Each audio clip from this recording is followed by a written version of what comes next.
from February 1st, 2020 through January 31st, 2021, the employer discriminated against 192 black applicants for production technician positions at the facility.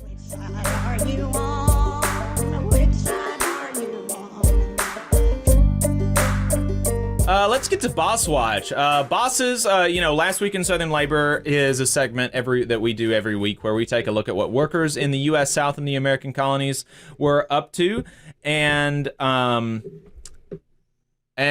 Watch is kind of the mirror image of that. We take a look at what bosses in the U.S. South and the American colonies were up to. So we're going to start this week in Georgia, where a federal administrative law judge has ruled that CSX Transportation, a subsidiary of one of the nation's largest transportation companies, must pay a total of almost $500,000 to two railroad workers who were wrongfully terminated for exercising their federally protected rights to report workplace safety concerns. The company must also reinstate the workers.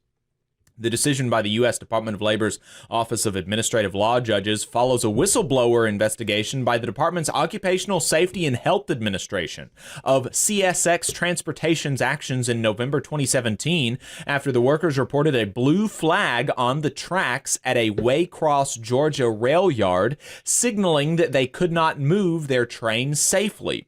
In response, the company removed them from the assignment and later fired them. OSHA determined that CSX's response violated federal protections for workers raising safety issues.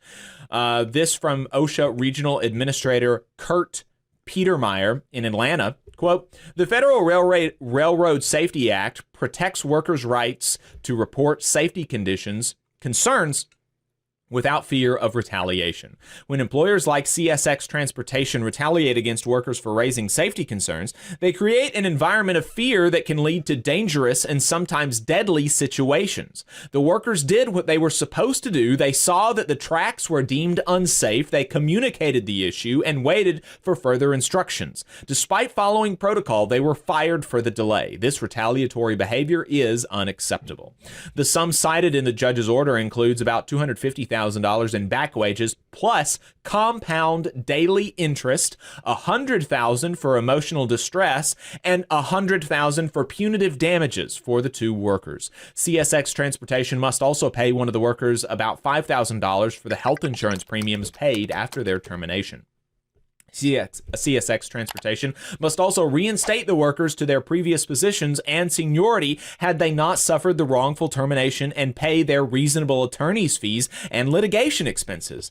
The decision is the latest of several in which federal officials has found CSX Transportation violating federal whistleblower regulations and retaliating against workers who reported safety concerns. In July 2021, OSHA ordered the employer to pay about $250,000 in back wages, interest, and damages to a worker terminated similarly in New Orleans. In October 2020, OSHA ordered CSX to reinstate an employee and pay more than $95,000 in back wages and $75,000 in damages after an employee in Rebecca, Georgia reported an unsafe customer gate and an on-the-job injury. Similar whistleblower investigations at a locomotive shop in 2016 and at a dispatch office in 2010 in Selkirk, New York led to reinstatements and payments of back wages and damages to employees. In Kentucky, the U.S. Department of Labor has reached an agreement with a Glasgow-based chain of restaurants requiring the enterprise to pay $250,000 in penalties and to take steps to ensure future compliance with federal child labor laws after investigators learned that the enterprise employed a child under the legal working age and employed 37 other teens to work more hours than the law permits.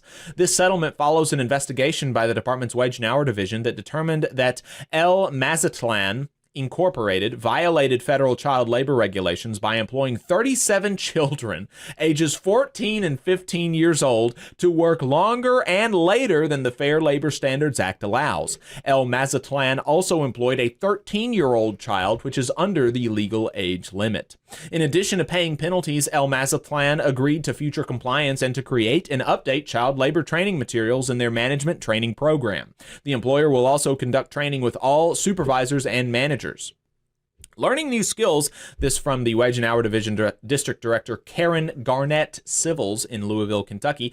Learning new skills in the workforce is an important part of growing up, but we must protect children and ensure their first jobs do not interfere with their education or well-being. The Fair Labor Standards Act allows for developmental experiences but restricts the hours and occupations of workers under age 16 and provides for penalties when employers do not follow the law. In addition to child labor violations, the division found El Mazatlan illegally deducted the costs of uniforms from the wages of servers, causing their wages to drop below the federal minimum wage. The employer also failed to pay overtime to 3 salaried employees who were not exempt from the FLSA's overtime requirements. After its investigation, the division recovered $50,000 in back wages and an equal amount in liquidated damages for 168 employees. We found, this from Garnett Civils again, we found El Mazatlan liable for significant penalties as well as back wages and damages totaling more than $350,000. The Wage and Hour Division is committed to protecting workers' rights and holding employers responsible and accountable when they fail to pay employees in compliance with the law. Hey, 5 seconds. Just wanted to say that this is only possible because of our donors. If you want to see more of this, then consider donating yourself at tvlr.fm/donate.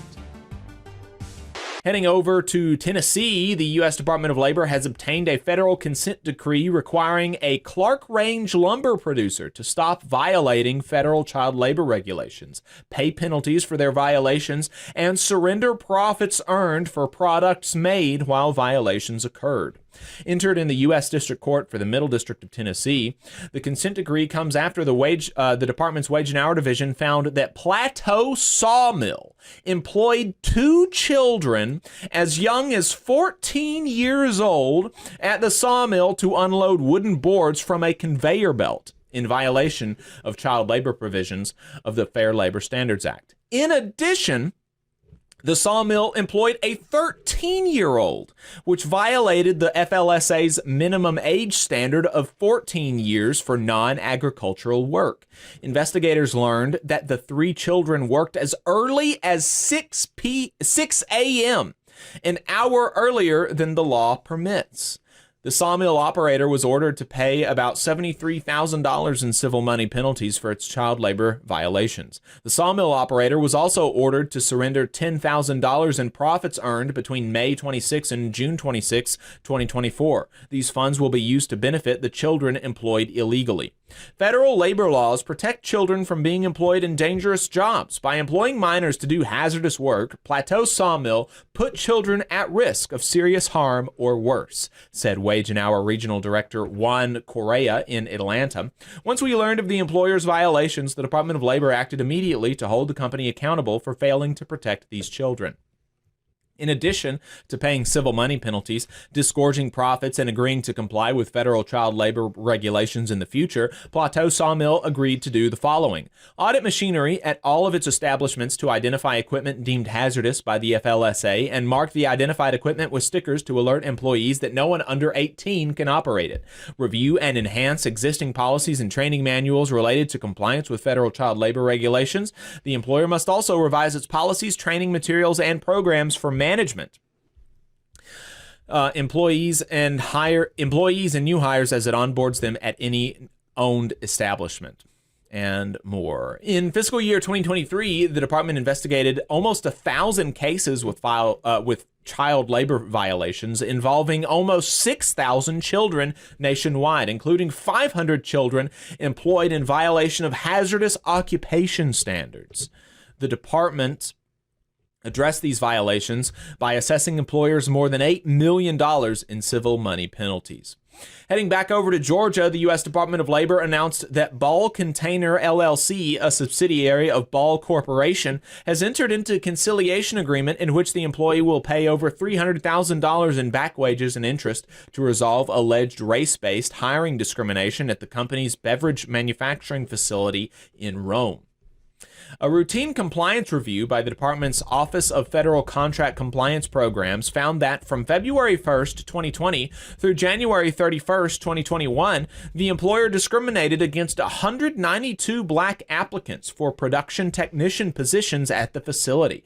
The agency determined that Ball Container's actions violated Executive Order 11246, which prohibits federal contractors from discriminating in employment based on race, color, religion, sex, sexual orientation, gender identity, or national origin. In addition to paying back wages and interest, Ball Container agreed to provide 4 jobs eligible to class members when positions became available, review and revise its hiring practices, and provide training to all managers, supervisors, and other company officials involved in the hiring process. We have several dishonorable mentions this week. The EPA announced that Argos Puerto Rico Corporation, owner and operator of a cement manufacturing plant in Dorado, Puerto Rico, reached an agreement to settle Clean Air Act violations, pay a $111,000 penalty, and pay more than $200,000 in supplemental environmental projects, and spend more than $200,000 in supplemental environmental projects to install solar energy at a nearby school and child care facility. The investigation found that Argos violated several parts of the Clean Air Maximum Achievable Control Technology standards for cement manufacturers. Specifically, Argos did not meet the standards for dioxins and furans emissions for 130 days. Total hydrocarbon testing for 1 day, and mercury emissions monitoring for 19 days. Additionally, Argos failed to comply with reporting requirements 12 times. In another dishonorable mention, the EPA recently reached settlements with over a dozen companies across Georgia for alleged violations of the asbestos requirements of the Clean Air Act. Alleged violations include the failure to conduct a thorough inspection for asbestos-containing materials prior to beginning demolition or renovation activities, and failure to provide written notice at least 10 days prior to beginning demolition activity. The fines ranged from $195 to $8,223.